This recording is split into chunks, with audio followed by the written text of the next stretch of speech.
You really angry because they called out your dysfunction. If I'm accepting correction from you, I need to know that you love me and you got my well-being. I can't just pour into you without getting anything back, or I can't expect you to pour into me without me giving you anything back. And so the series title for this month is Can We Relate? And so today we're going to be talking about friendships.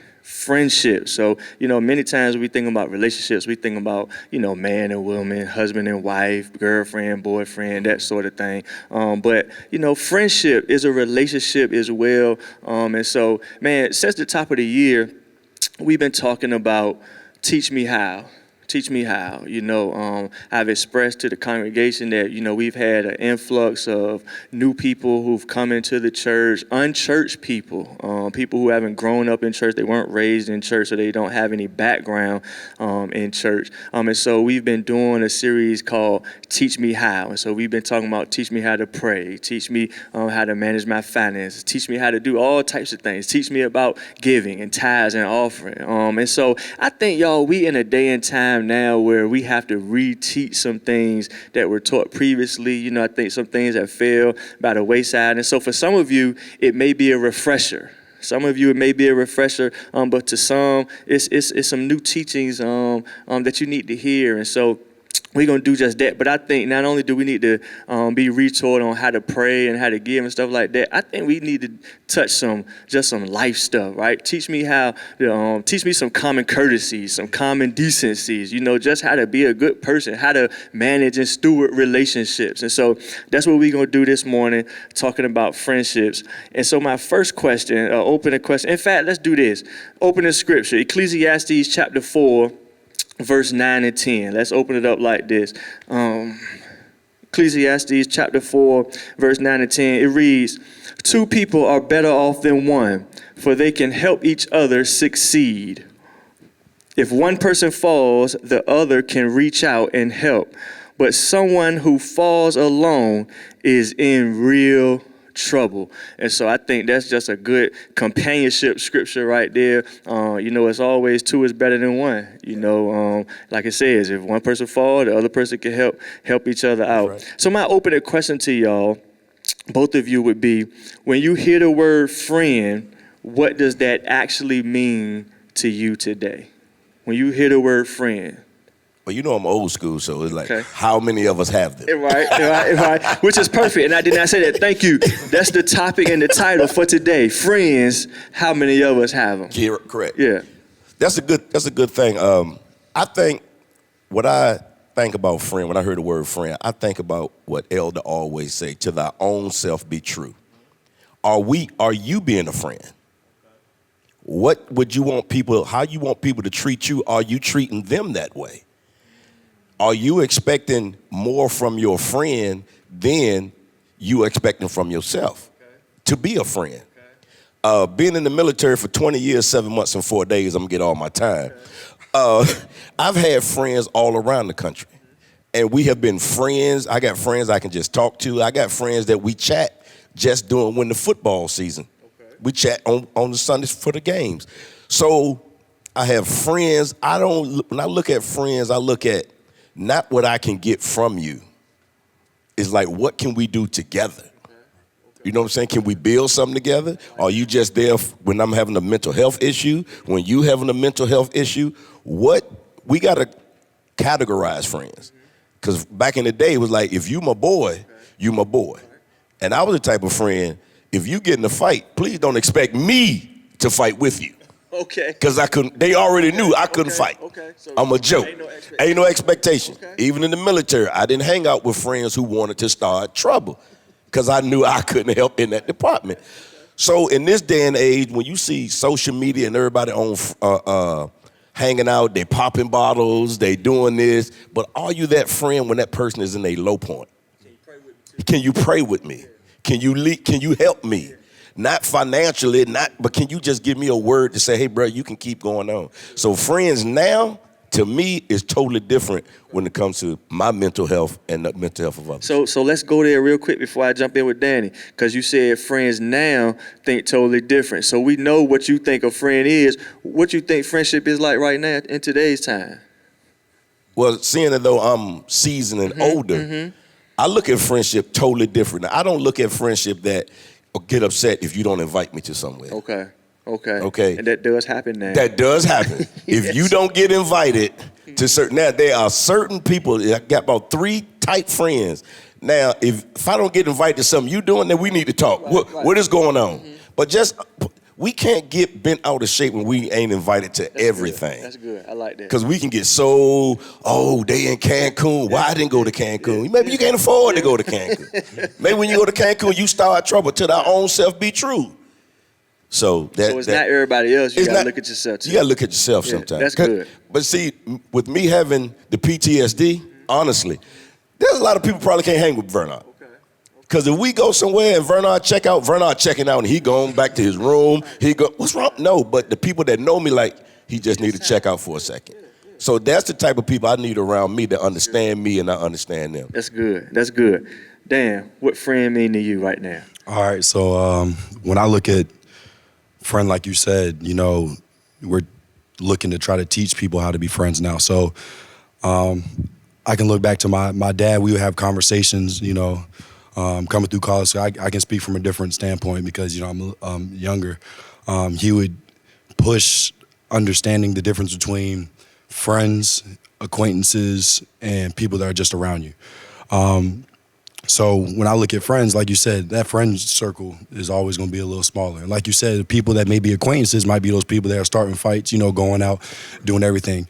And so when I looked at friends, I was like, just like you said, I can't just pour into you without getting anything back, or I can't expect you to pour into me without me giving you anything back. So what can we do together, as you said, or what can I give you that's going to help you exceed, even if we're not going to stay friends for long, because not all friendships are lifetime friendships. So, even if it's, we're friends for 6 months, a year, whatever it may be, or I'm your friend for the class. I'm your friend in class. It's in my, there's definitely different seasons, different people for different seasons. And so, I had to learn that just because, we became friends in class doesn't mean, like you said, I don't got to invite you to go out of town with me. I don't got to invite you to come to dinner with me. I'm not inviting you to my parents' house. We're friends because we had that mutual understanding of, okay, you can help me here, I can help you there. And it's not going to be a lifetime friendship. Now, I can't say with the lifetime friendships, it's, I can say I probably have one, friend that I can say is that's my guy. Like you said, that's my dog. And we don't talk every day. We might talk once a month, but when we get together, it's like we never separate. He don't even live here anymore. But that's why I can call friendship, because I know if something were to happen right now, he will find a way to get here. He will find a way to help me, and vice versa. I can always count on him, even if I am wrong. Friendship is somebody I can count on, and somebody that can help me excel and I help them excel. It's a mutual gain, I guess you could say. Yeah, partnership. That's real good. So for all my note takers, we're gonna give y'all something that y'all can take notes. Here's one of the first things that we see that comes with being a good friend, which is radical loyalty.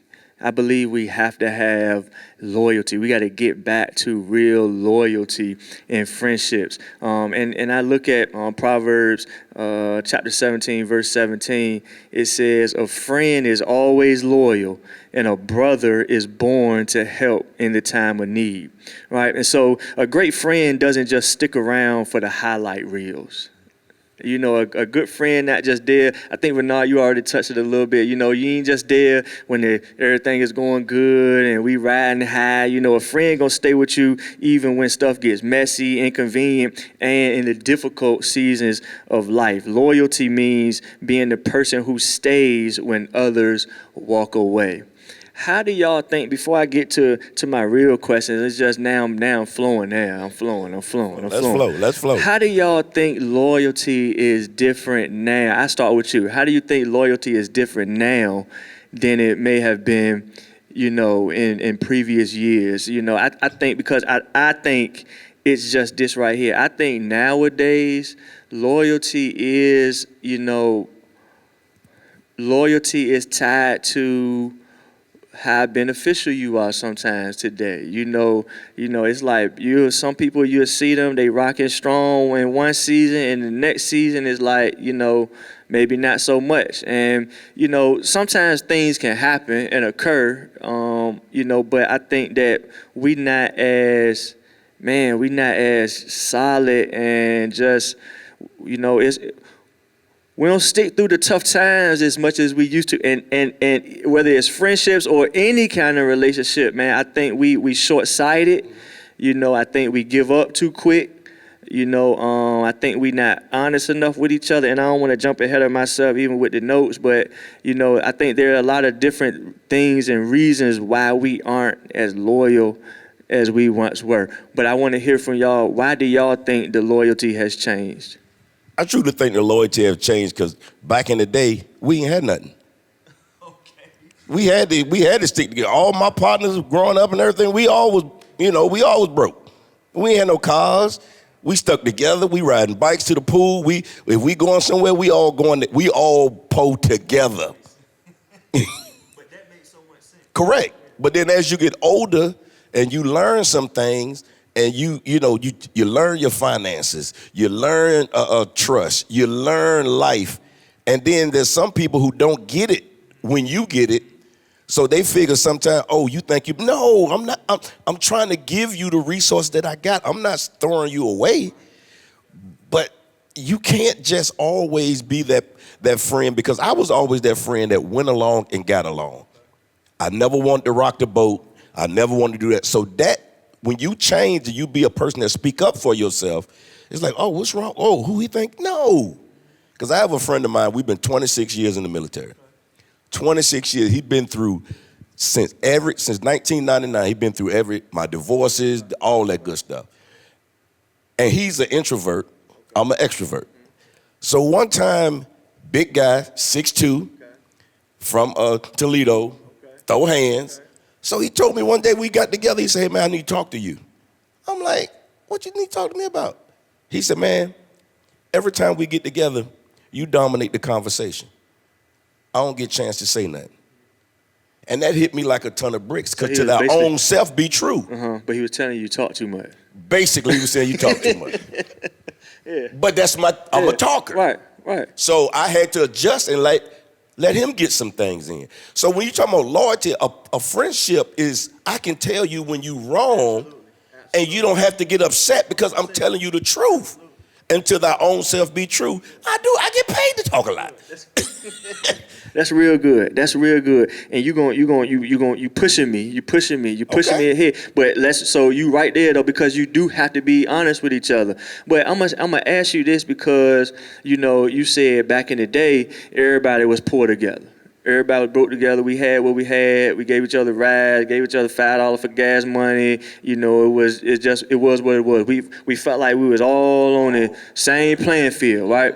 So my question now is, if that has changed, if we now all just broke, are you saying that friendships now have a competitive nature in it? Because if when we were all here, you saying everything was all good. But now that, people might have a little this or a little that, and now you saying it kind of fall, by the wayside, is there a little bit, what is that? Is that a little bit of envy? Is that a little bit of competitive? What is that? Why does it change when we not all on the same playing field no more? I believe it's come from exposure. Okay. Some people have been exposed to some things that other people just don't want to be exposed to. Okay. So if you have a friend that never left the area, been in the 757, that's all he knows, 757. Now you go away and you explore something, and you come back, and you want to say, hey, Doc, let's go see more. But they ain't trying, so they could look at though, you think you this, you think you that. No, it's not that. You my friend, I'm trying to expose you to something.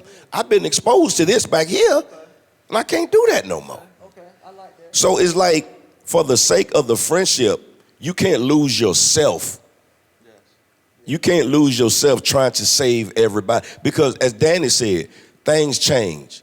We all should be growing. We all should be, I'm telling you, me and my friend in Maryland, when we have conversations, is always about how we can do better financially. Period. I mean, we talk about sports, but hey, man, what you investing in? Hey, Doc, what you doing with your finance? Trying to push each other. You know what I'm saying? They went to Dubai. You know, I didn't get jealous because y'all went to Dubai, but some people like, man, you went to Dubai, we can't. But to our own self be true. I ain't going back to the desert no more. I done been in the desert. That's good. That's good. I'm gonna ask you. I'm gonna keep the same thing because I want to hear from your perspective, being a little younger. Do you think there's a competitive nature amongst friends? Do you think that in this day and time, you know, do you think that's a thing? Do you think there's a competitive nature amongst friends that unadmittedly, and I'm not sure if that's a word, I'm probably making that up, we won't admit, you know, like, listen, sometimes we all feel a certain type of way about something, you just won't admit it, right? And I think that, you know, that could be a thing sometimes even in friendships. It's exactly what you're saying. So-and-so going to Dubai, and you might feel a way about it, but because that's your friend, you know you really shouldn't feel a way about it, and you haven't gotten to the point where you really want to be honest about your feelings and have conversations about it, and so now it could be a thing. But I'm saying sometimes that is a thing, but we just don't want to admit it. So from your perspective, and you know, with your younger eyes, do you think that's a thing? So thinking, you know, it kind of tying the last point into this one as well, you know. Another thing that I was always taught, I learned it from Bishop, you know, he said in church is if I'm the smartest person in that group, then I need to find a new friend group. Or if I'm the most successful in that group, I need to find another friend group. Don't have to leave those people in the past, but you have to be around people that are going to help you elevate, like you said. And looking at, you know, friendships being competitive, or, you know, the loyalty being different, I kind of look at I'll relate it back to children driving now. So, you know, I have, because, you know, I worked in the children's church and everything, you know, seeing the kids grow up, there's a lot of kids now that don't want to drive even though they have the ability to. And it's because they have different avenues and different ways to get transportation. So I think it's not necessarily the competitiveness, unadmittedly, but maybe blindness and not understanding that just because you're getting fed from here doesn't mean it's the right food, or it's the food that's going to feed you longer. It's a bag of chips. It's not a full meal. You know, but yeah. So I mean, kids now are like, why don't you get your? I can get an Uber. I can get a Lyft. My friends got a car.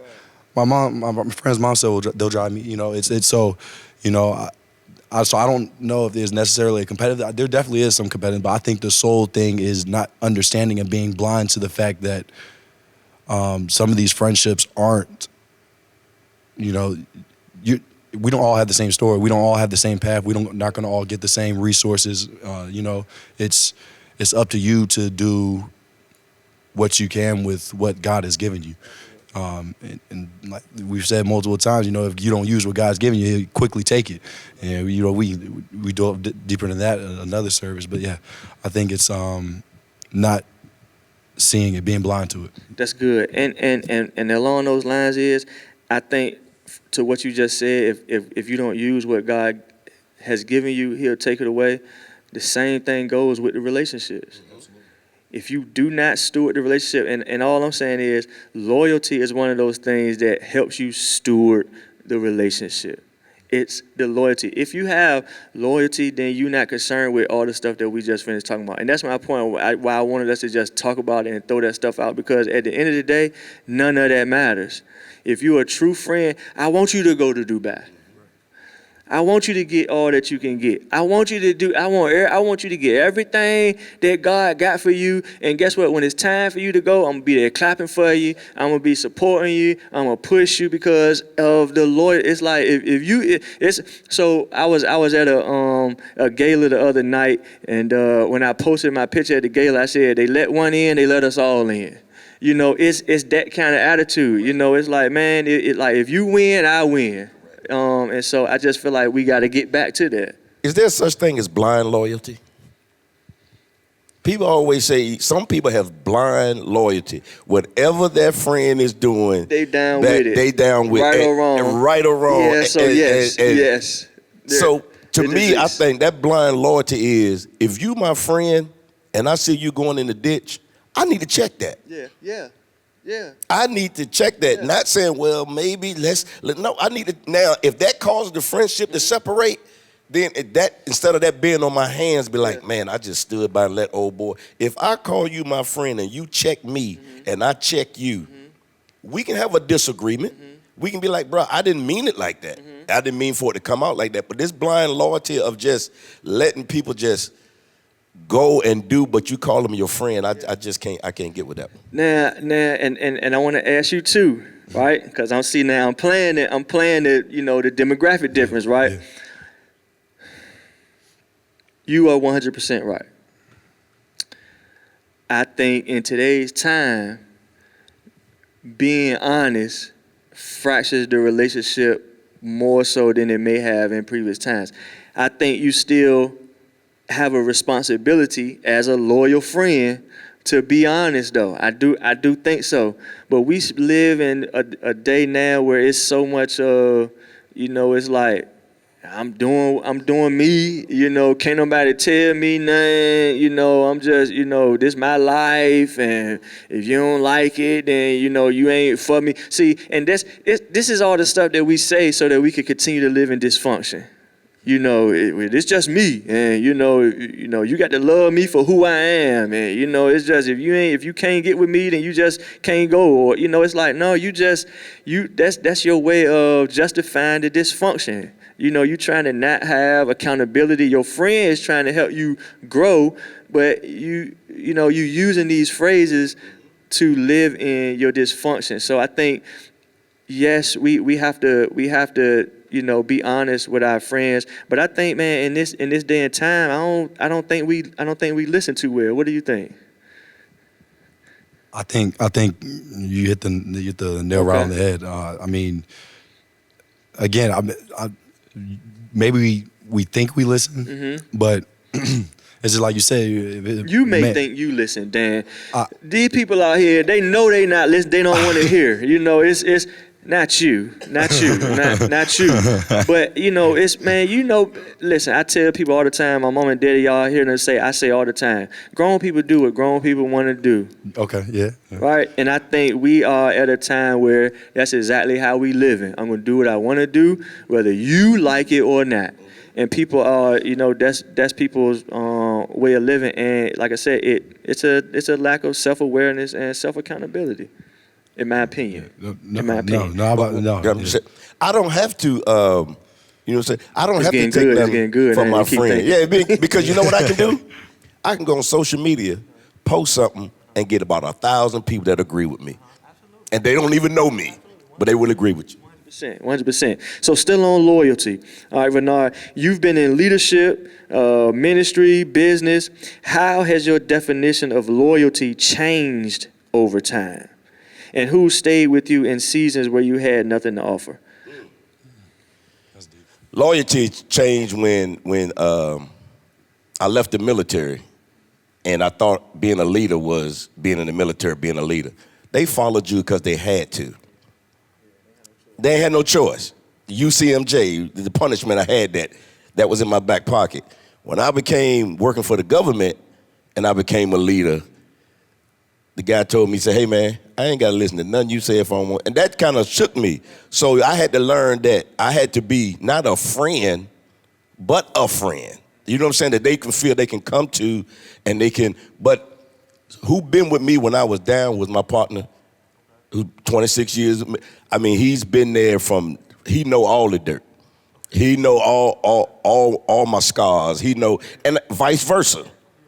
So that person right there, I know when I met Trish. I told Trish, of course, Trish has been down there for me. I don't want to mess that one up. But we talking about, I told Trish, I said, baby, I would give away anything but my partner in Maryland. That's how much that friendship meant to me. Not saying I probably still would have married her, we still been friends, but I had to let her know how much that friendship meant to me. So. That's real good. That's good. For Dan, in competitive environments, because we know you played basketball, college, high level.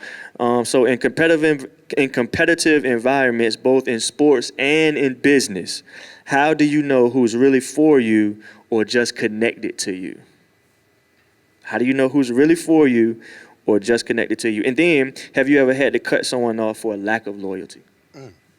So you can go with the first one first. Let's do the first I one. might get in trouble. Let's do the first one. Okay, let's get to it.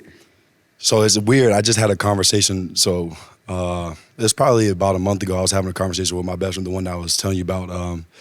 And we were talking about, so I played college basketball, like you said. I don't talk to any of those guys. I played on 5 different teams.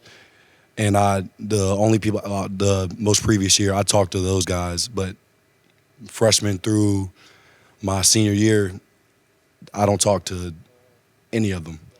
I don't talk to my coach. I don't talk to any of the coaches. But there's, like I said, this most previous team, I'll talk to 1 or 2 of them. But at first, like you said, in the competitive world, I thought those are my guys. And as time went on and, as, we progressed through the seasons and outside of basketball, I saw not necessarily they had to follow me, but they were an acquaintance. They were a teammate.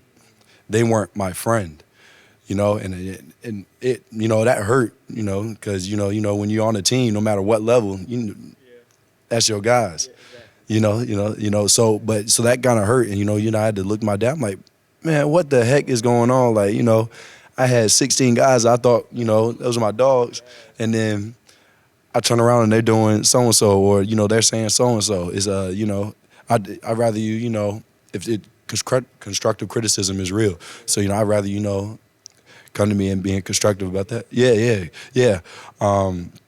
So, no, I definitely say that. And then you said competitive, and then. Yeah, have you ever had to cut someone off for a lack of loyalty?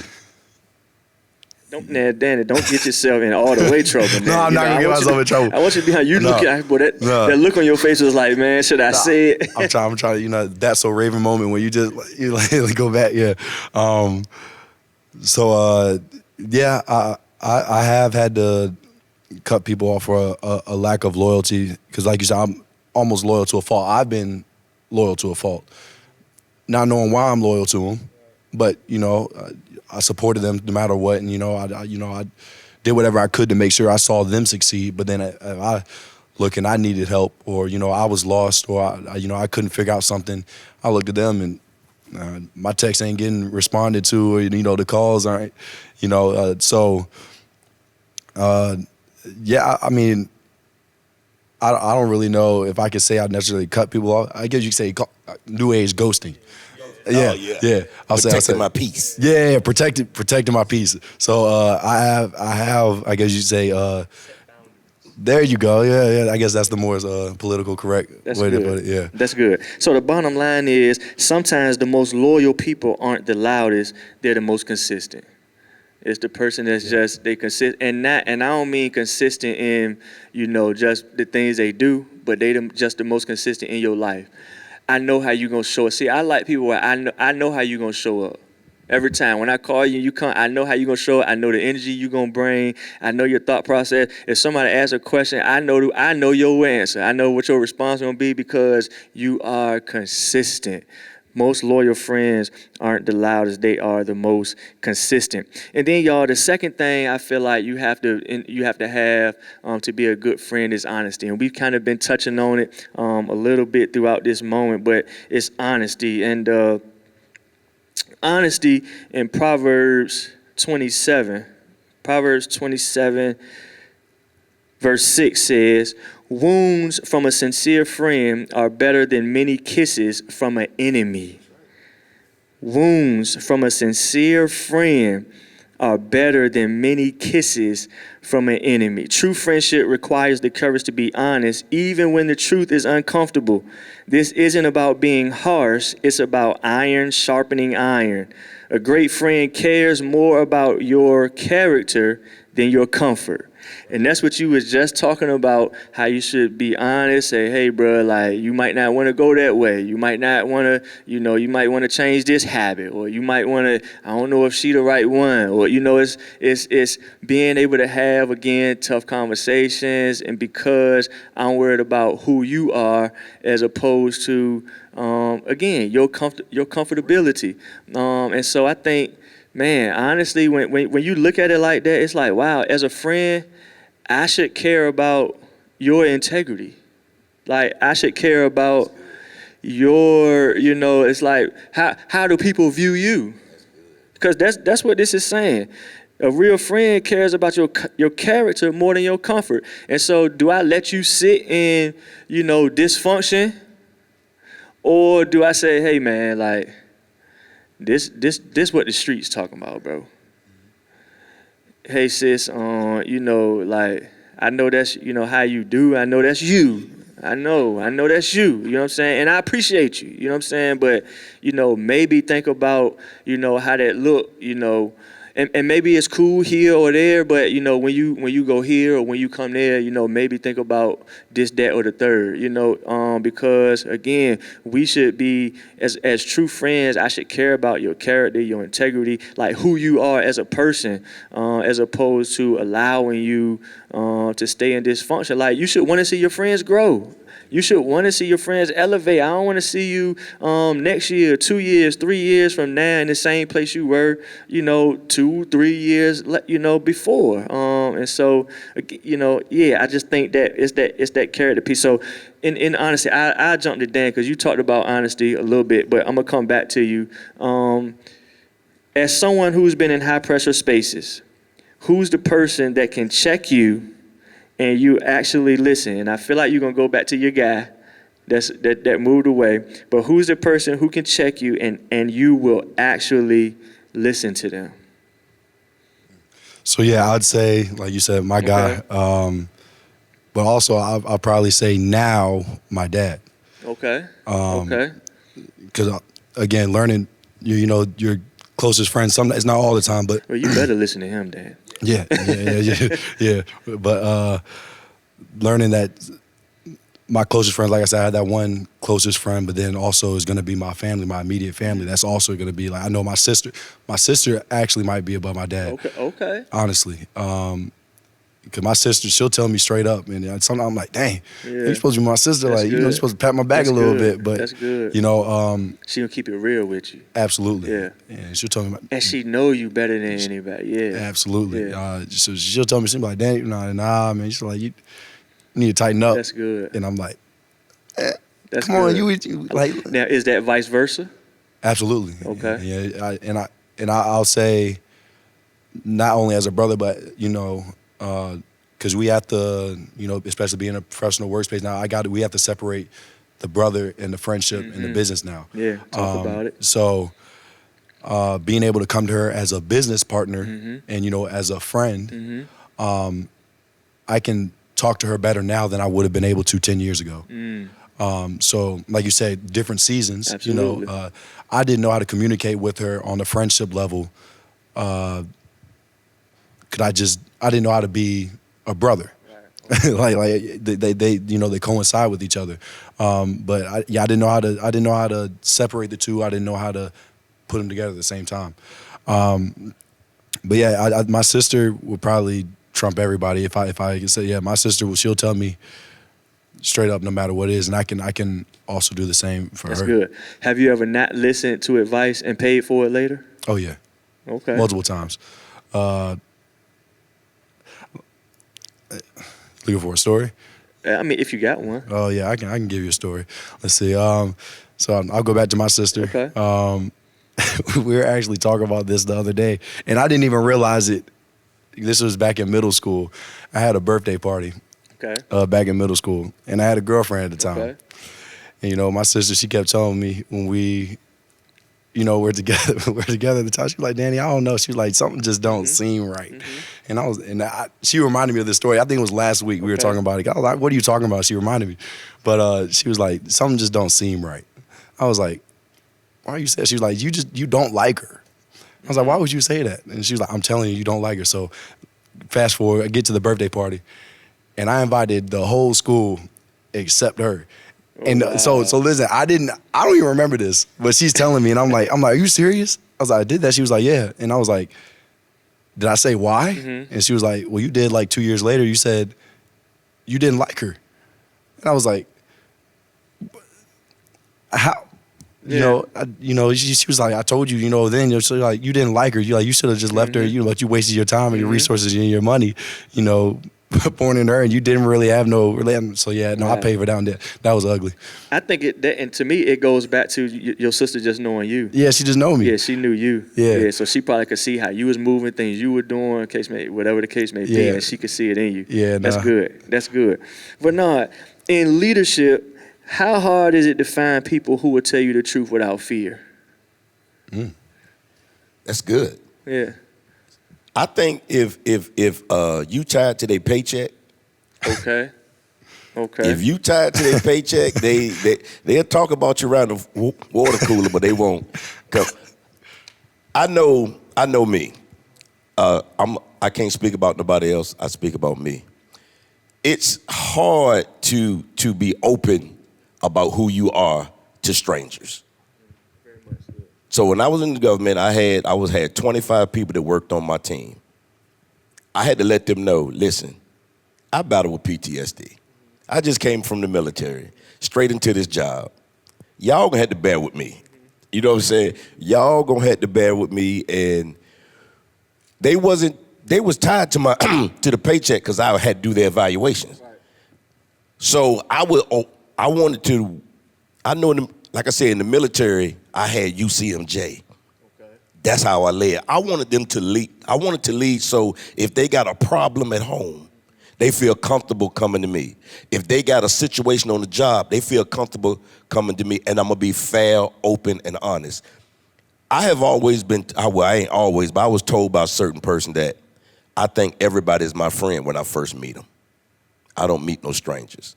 I give everybody the benefit of the doubt. So when it comes to leadership, I had leaders maybe every 2 months. Here come a new commander. So leadership, I learned from their leadership how to be a leader. Either I'm gonna be a good leader or a bad leader. So I know there's some people who I done ruffle some feathers with. I know I have not been a good friend at times. So it's like once you learn yourself and do open and honest with yourself, you can say, am I leading because I got authority? Am I leading because if I tell people, let's go take this hill or let's go conquer this mission, they're going to follow me because they know my leader's going to go first? That's good. How do you stay open to correction without becoming defensive? Ooh, don't ask my family. We all can. That's what I was just going to say. We all. They raising their hand right. They raising their hand because I was the. We all struggle with that a little bit, but yeah. What you think one of the keys to doing that is?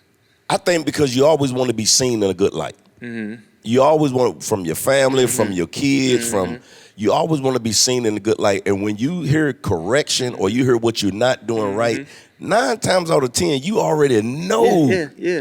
But to hear it, I like I said, I can only speak for Bernard Hines. I feel like when I'm letting you down. Okay. Oh wow, I did something. I'm not looked at as your hero. Okay. I always want to be looked at as, and that's a hard place to be when you want your kids, your wife, people to always look at you like you're doing great, because that's hard. Yeah. So what was the question? How do you accept when somebody gives you correction and you not become defensive? Growth. You have to grow.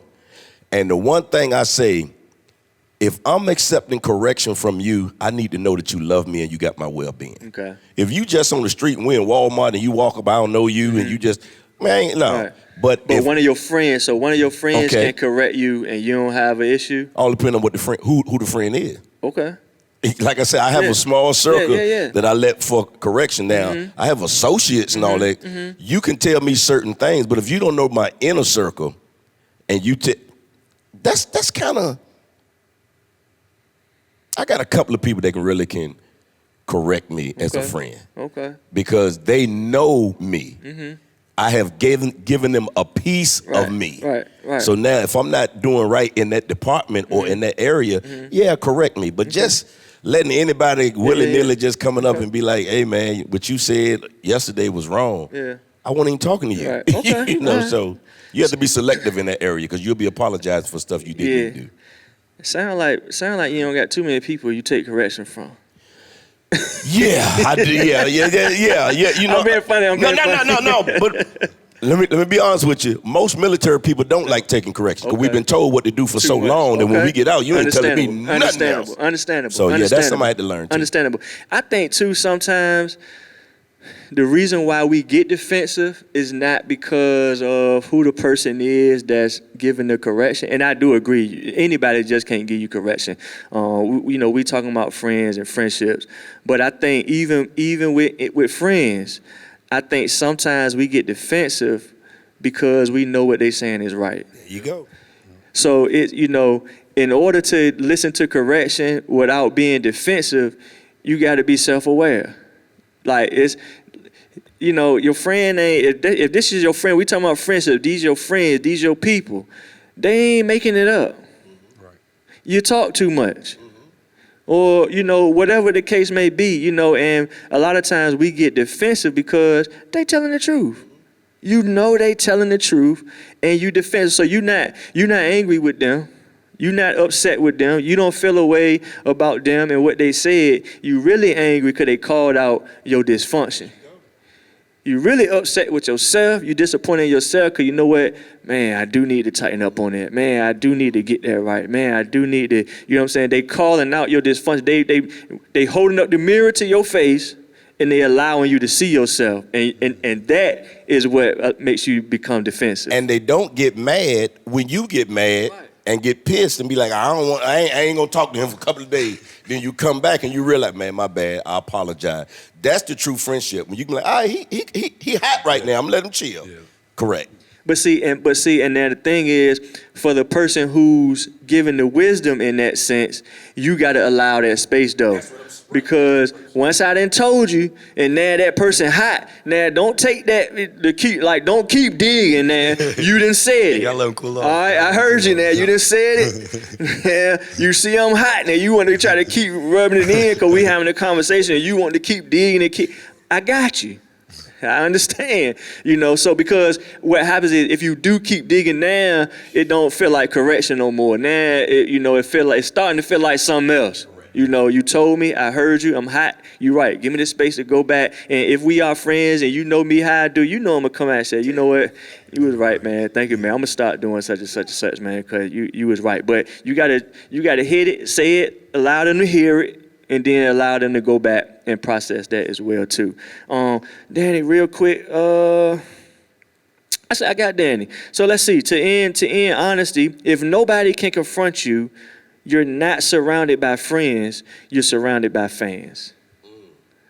If nobody can confront you, you're not surrounded by friends, you're surrounded by fans.